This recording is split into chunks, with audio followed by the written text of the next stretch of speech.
Et maintenant, l'invité de la matinale. Il dirige depuis 6 mois l'Institut d'études politiques de Paris. Après une carrière de diplomate, il a dû remettre de l'ordre dans un établissement secoué l'an dernier par l'activisme pro-palestinien d'une poignée d'étudiants, rassurer les anciens élèves et les donateurs, et continuer, c'est l'essentiel, à former des étudiants à un monde imprévisible à l'heure de Donald Trump et des intelligences artificielles.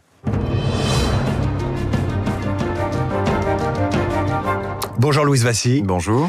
Vous avez pris la direction de Sciences Po le 1er octobre dernier. Merci d'être avec nous pour parler aux auditeurs de Radio Classique, parmi lesquels quelques anciens diplômés de Sciences Po et peut-être aussi des étudiants. Ma première question est simple. Comment avez-vous fait retomber la fièvre qui s'était emparée l'an dernier de quelques étudiants émus de la situation des Gazaouis? Vous êtes le grand pacificateur de l'IEP? Écoutez, c'est vrai que l'année 2024 a été difficile pour Sciences Po, il faut le reconnaître. Et au fond, ce que j'ai essayé de faire, c'est de n'être ni dans l'alarmisme, ni dans le déni. Et d'essayer de comprendre comment nous allions avancer ensemble. Le projet que j'ai défendu, il consistait à dire que l'apaisement viendrait par la reconstitution d'une trajectoire intellectuelle et académique et d'une vision de long terme pour Sciences Po. C'est ce que nous essayons de mettre en œuvre, ce que j'ai proposé pendant ma candidature, autour de ma candidature. Et c'est vrai que je constate que une immense majorité des étudiants, des enseignants, des salariés veulent pouvoir avancer de manière apaisée à Sciences Po, et je m'en réjouis. Est-ce que vous pourriez m'expliquer, ça ne concerne pas uniquement Sciences Po, et ça intéresse beaucoup nos auditeurs, c'est comment des minorités agissantes, mais vraiment des minorités de minorités, quoi, souvent des trotskistes, l'extrême gauche, peuvent bloquer des établissements d'enseignement supérieur, faire annuler des examens. C'est arrivé cet hiver, pas à Sciences Po, mais dans une fac parisienne. C'est quasiment une tradition.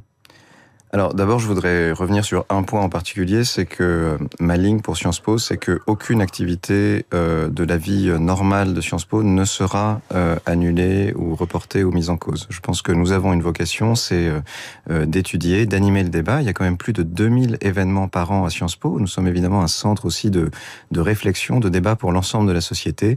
Les cours ont lieu, les examens ont lieu, les campus sont ouverts et fonctionnent. Et puis c'est vrai qu'une université, c'est un endroit très particulier. On en a discuté hier, puisque j'avais la chance de recevoir le président de la LSI, le provost de Stanford et d'autres homologues. Qui eux aussi ont eu affaire à des troubles l'année dernière. Et nous sommes au fond tous confrontés au même défi, qui est de savoir comment on fait fonctionner une université qui est d'abord et avant tout un espace de liberté académique, de liberté d'expression, et donc un endroit très bienveillant et pacifique fondamentalement, qui est peu habitué au rapport de force.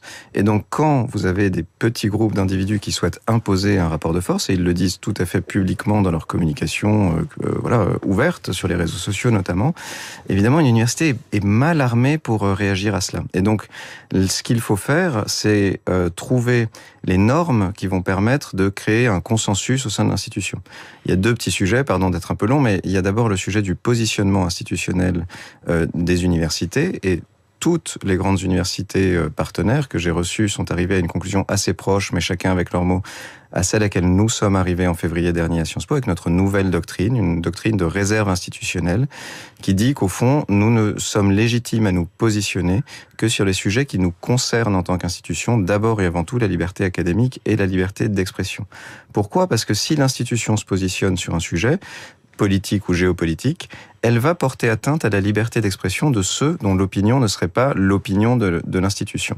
Donc ça, c'est le premier point vraiment important. Et puis le deuxième, c'est de comprendre que les défis auxquels nous sommes soumis en termes de liberté académique, de liberté d'expression, ils sont très nombreux.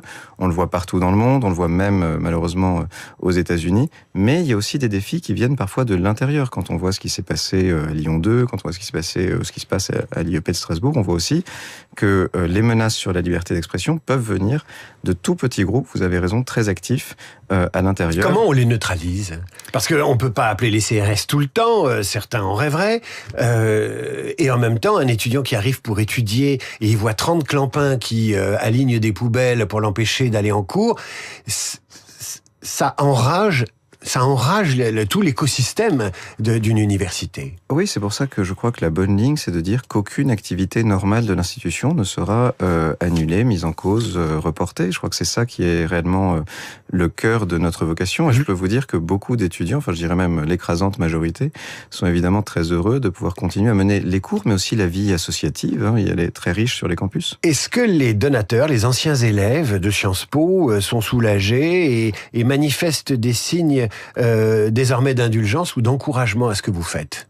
Je dois vous dire que je reçois énormément d'encouragement, évidemment. Tout le monde sait que directeur de Sciences Po, c'est une fonction un peu particulière. À raison d'ailleurs, puisque on forme à Sciences Po les dirigeants ou une grande partie des dirigeants du pays. Et donc il est, je le dis, absolument naturel que le pays s'intéresse à la manière dont une partie de ses dirigeants vont être formés. Donc, on est très observé quand on est à la tête de Sciences Po ou quand on est Sciences Po.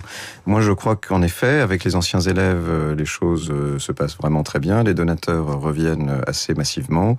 Ils étaient partis massivement. Il y a eu des suspensions, comme vous le savez, en 2024, beaucoup de retours, la région Île-de-France, la famille Fitoussi dernièrement, mais on le voit aussi dans les petites donations. Et c'est une excellente chose parce que nous avons besoin de ce soutien pour avancer. Vous parlez de la région Île-de-France. C'est vrai que Valérie Pécresse, en son temps, à la fin des années 90, manifestait, bloquait des amphis. Écoutez, je n'y étais pas à la fin des années 90, j'étais au lycée. Vous bottez en touche.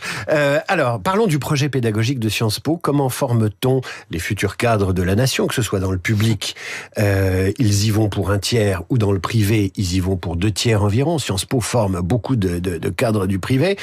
Comment on les forme aujourd'hui dans un monde bouleversé par l'intelligence artificielle et aussi, vous l'avez dit, par ce qui se passe aux États-Unis. Les États-Unis, dont les universités ont formé à un moment donné une sorte de modèle. D'abord, je veux dire que par rapport à ce dernier point, nous sommes extrêmement attractifs. Nous enregistrons une hausse de 30% des candidatures d'étudiants étrangers pour nos masters, et concernant les Français, puisqu'on vient d'avoir les chiffres, plus 5% pour le bachelor, donc la procédure post-bac, de très bons lycéens qui souhaitent candidater à Sciences Po, et ils ont raison. Ils ont raison, pourquoi ? Parce que ce qu'ils vont apprendre à Sciences Po, c'est quelque chose d'extrêmement riche, que nous allons d'ailleurs continuer d'adapter et d'améliorer. Ils vont apprendre à travailler de manière interdisciplinaire.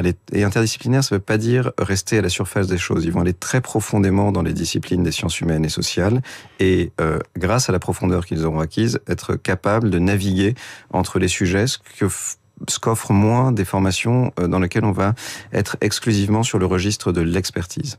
Et donc, exemple, ça veut dire faire de l'économie en n'oubliant pas les relations internationales et la science politique et la profondeur historique, c'est ça l'interdisciplinarité ? Exactement. Exemple, donc dans la réforme du bachelor à laquelle nous sommes en train de travailler pour la rentrée 2026, tout le monde commencera par l'étude des grands textes de théorie politique classique, de Platon à Hannah Arendt sans doute, et peut-être d'autres, c'est pas à moi de les définir, mais on va socler des choses très fondamentales. Et puis en effet, les relations internationales, qui sont aujourd'hui optionnelles, vont devenir obligatoires. Les questions européennes vont être introduites dans les cursus. On est dans un monde où l'international vient percuter, au fond, l'ensemble de nos activités. Vous avez réuni hier à Sciences Po des dirigeants de différentes grandes écoles et universités internationales, dont Stanford.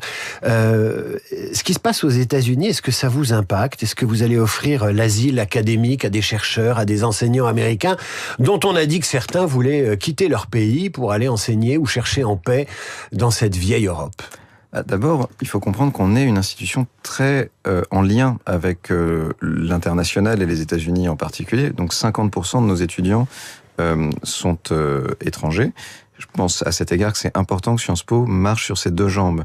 La jambe de la formation des dirigeants français de demain, mais ces dirigeants, on ne va pas les former de manière non internationale, ça n'aurait aucun sens dans le monde que vous venez de décrire. Et puis en même temps, les étudiants étrangers viennent aussi parce qu'ils savent qu'ils vont venir dans une institution d'élite française. Et donc les deux vont évidemment ensemble. Donc oui, 50% d'étudiants étrangers. Il faut savoir qu'entre 15 et 20% des étudiants américains en France sont à Sciences Po.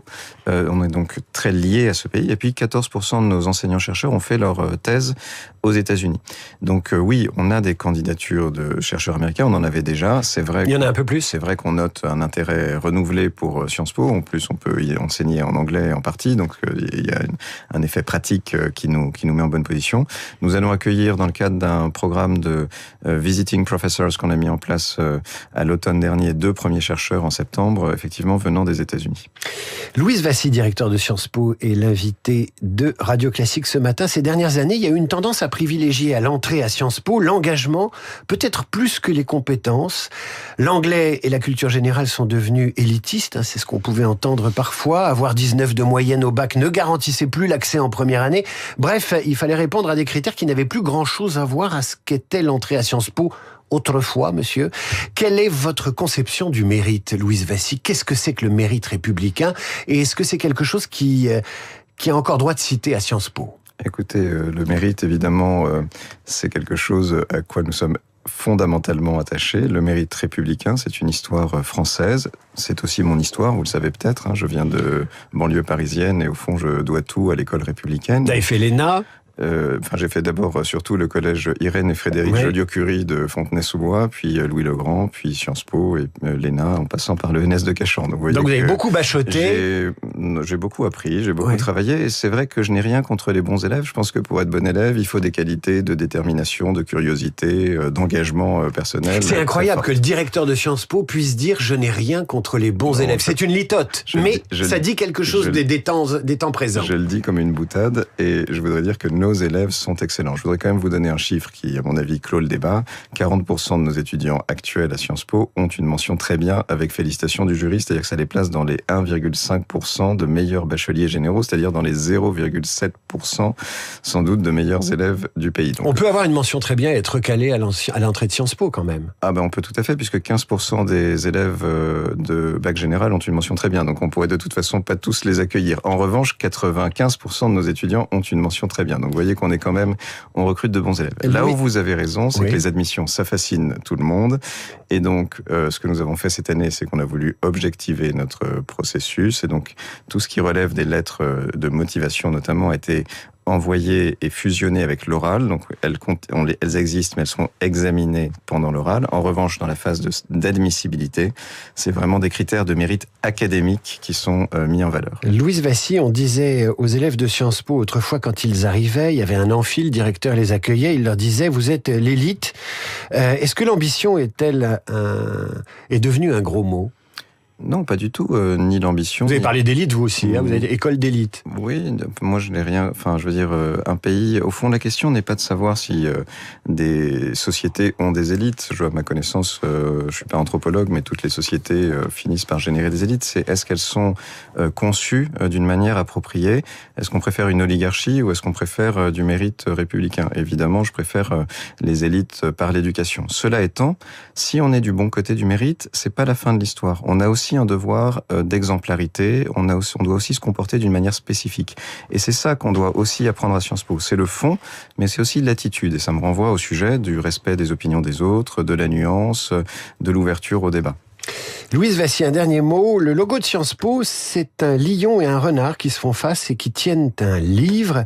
Le lion pour la force, le renard pour la ruse. Qui voulez-vous former? Plutôt des lions ou plutôt des renards? Je veux surtout former des dirigeants pour la France et dorénavant pour le monde qui soient capables de comprendre le monde tel qu'il est, d'être